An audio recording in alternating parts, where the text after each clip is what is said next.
1977, I got accepted to college. And when I got to UCLA, we met with the dean who said, "You are part of the best and the brightest." Oh, I felt so good, and I walked out of that auditorium because I was a part of the best and the brightest. I got to my dorm, and a friend said, "Louis, you can't live in the dorms. You got to join a fraternity. That's the way you do college, and we want you at our fraternity." And so for the next 5 days, I went to party after party after party. Now, usually when you rush a fraternity, you go to as many fraternities as possible, but no, I went to one fraternity for an entire week. And at the end of the week, they said, "Louis Knox, we want you to join our fraternity." And I said, "Yes, I'm going to be a fraternity man." And so the evening of the initiation, we all lined up, and we had blindfolds on, and we were marched into the room one by one, and we turned to face the audience. And then they said, "Take off your blindfold." And so I unwrapped my blindfold, and in the middle of the floor was the biggest Star of David that I had ever seen in my life. And I said, "Oh my God, it's a Jewish fraternity. Why did I know it was a Jewish fraternity?" Suddenly the concept of the best and the brightest came into question. I said to myself, perhaps I should have gone to that other school across town, USC. But nonetheless, I decided to go through this, and I was scared. I was so afraid. Now, have you ever been afraid of something but not really sure why you're afraid of it? It's just a fear that comes over you. Well, that's what I was experiencing. Abject fear. I wanted to run out of the door.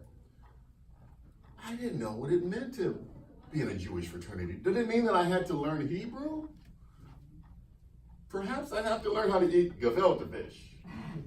I really love chopped liver. Or maybe, oh my God, maybe I had to make the ultimate sacrifice. Oh my God, what am I doing? But my brain came back to me after my heart was pumping and pumping. I slowed down my heart and said, "Louis, what are you afraid of? They want you."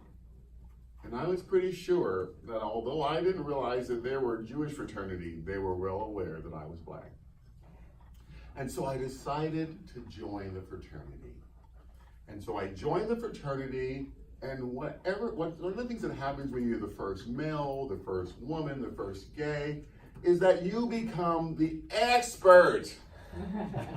So for 4 years I heard, "Louis, why do black people do this? And why do black people say this? And why do black people eat this? And why, and why, and why?" There were days where it was driving me crazy. Then I realized the reason why my fraternity brothers were asking me why is because I was a part of the family. They were comfortable because we were family. And so I dealt with the whys and the whys and the whys. And it made me much wiser. We fought sometimes. There were days when I didn't want to be there.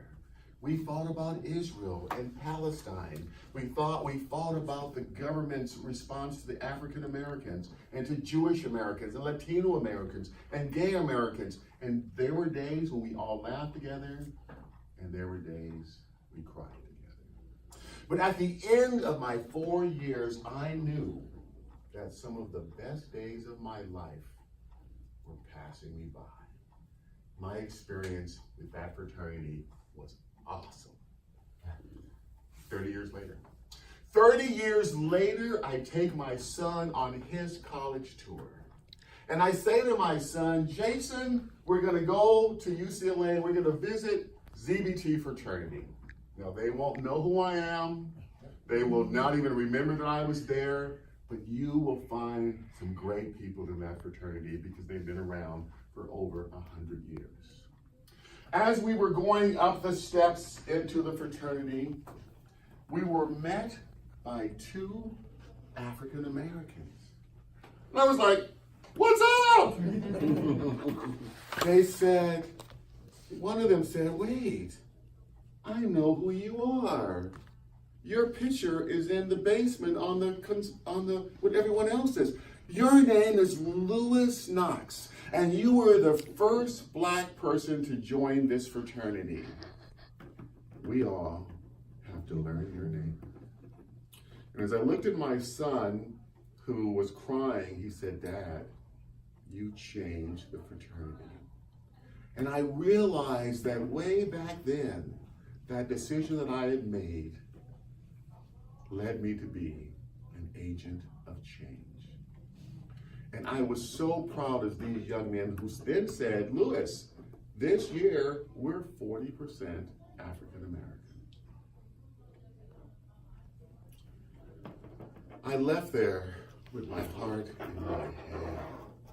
I had no idea that I had been that powerful. So here's what I have questions for you. What things are you afraid of? Where is it in your life that you have not made a decision because you didn't want to be seen? Or you didn't make a decision because you were afraid?